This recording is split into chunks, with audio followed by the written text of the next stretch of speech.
Buenos días, mi nombre es Antonio Torres, soy residente de cirugía plástica y quemados, con sede en el Hospital María Auxiliadora por la Universidad Nacional Mayor de San Marcos. El tema a tratar es quemaduras por descarga eléctrica y en esta nosotros podemos visualizar los distintos tipos de electricidad que nosotros podemos encontrar como las continuas, alternas, y las corrientes que se producen en la naturaleza por los rayos, ¿no? Bueno, según la docencia tradicional, eh, la gravedad de las lesiones por descarga eléctrica se van a deber a ciertos factores conocidos como Cohen-Cohen. eh, Va a depender esto del tipo de corriente, si es una corriente continua o si es una corriente alterna.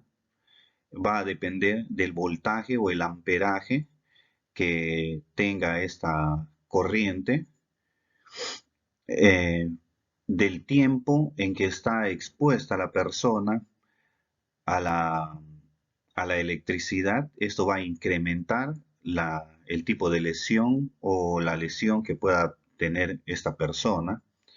A esto también se suma la resistencia del cuerpo con los diferentes tejidos que podemos encontrar en nuestro organismo. A mayor resistencia del tejido corporal, mayor daño que va a sufrir la persona, ¿no? También el recorrido de la corriente, ya que podemos tener un lugar de contacto y un lugar de salida de la electricidad, y el tramo que éste eh, recorra es el que va a causar mayor daño en los diferentes tejidos de nuestro organismo, ¿no? En- Se dice de que bajo un concepto mucho más moderno podemos predecir la cantidad de daño que va a tener una persona de acuerdo al potencial del campo eléctrico que éste ha sido sometido, ¿no? Potencial de un campo eléctrico. La intensidad del campo eléctrico es la intensidad de la electricidad en el área a la que se aplica, en el lugar de que una persona tiene contacto. A esto de aquí lo vamos a sumar los factores que ya vimos en la anterior diapositiva, y esto es lo que va a determinar el grado de lesión que va a tener en la persona a nivel tisular, ¿no? El efecto del campo eléctrico puede dañar la membrana celular, incluso cuando la energía puede ser insuficiente para que haya en el lugar de contacto un daño térmico, ¿no? La patología que podemos em,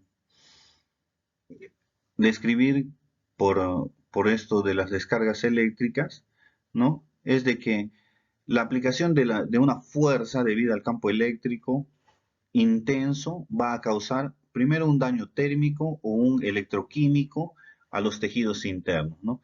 Estos daños pueden incluir desde hemólisis, coagulación a nivel de proteínas, necrosis de coagulación de músculos y otros tejidos, trombosis, deshidratación, abulsión muscular y tendidosa, y dependiendo de qué es lo que dañe, vamos a tener también un enfoque para poder realizar el tratamiento, y también nos va a predecir la cantidad de daño que está teniendo esta persona que ha sufrido la descarga eléctrica, ¿no? Entre los síntomas, aparte de las quemaduras, tenemos contracciones musculares involuntarias, ¿no? Pueden las personas presentar convulsiones, fibrilación ventricular, un paro respiratorio, daño cerebral de la médula espinal y los nervios periféricos que pueden producir un déficit neurológico y llegar hasta un paro cardíaco, ¿no? Podemos encontrar también el síndrome compartimental, que es un edema masivo que puede provocar hipovolemia e hipotensión.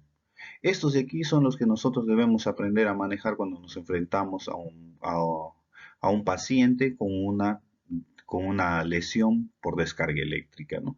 La destrucción muscular va a resultar en rhabdomiólisis y mioglobinuria y perturbaciones electrolíticas, las cuales nosotros debemos manejar.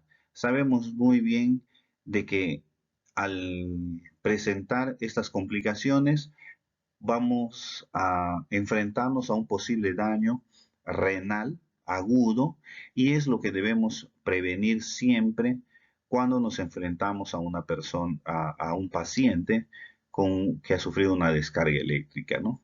Entonces, una de las cosas que debemos vigilar, la fibrilación ventricular con una destrucción tisular relativamente pequeña puede producir ciertos trastornos, ¿no?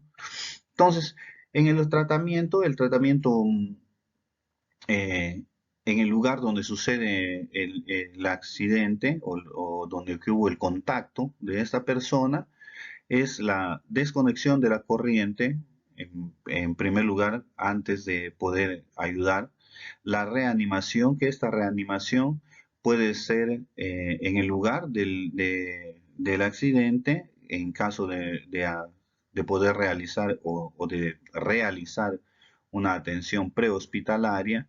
También se tiene que realizar durante el traslado y hasta llegar a la, a, a un hospital o un centro de salud, en los cuales ya tenemos que comenzar a vigilar los eh, signos, síntomas, tenemos que comenzar a vigilar las funciones vitales para poder identificar cualquier riesgo que podría tener esta persona, tanto problemas cardíacos, problemas renales y otras que podrían presentarse. No sabemos que tiene un sinnúmero de complicaciones las quemaduras por descarga eléctrica, hasta problemas visuales, neurológicos, los cuales debemos estar atentos para poder identificar e iniciar un tratamiento temprano con eso, ¿no?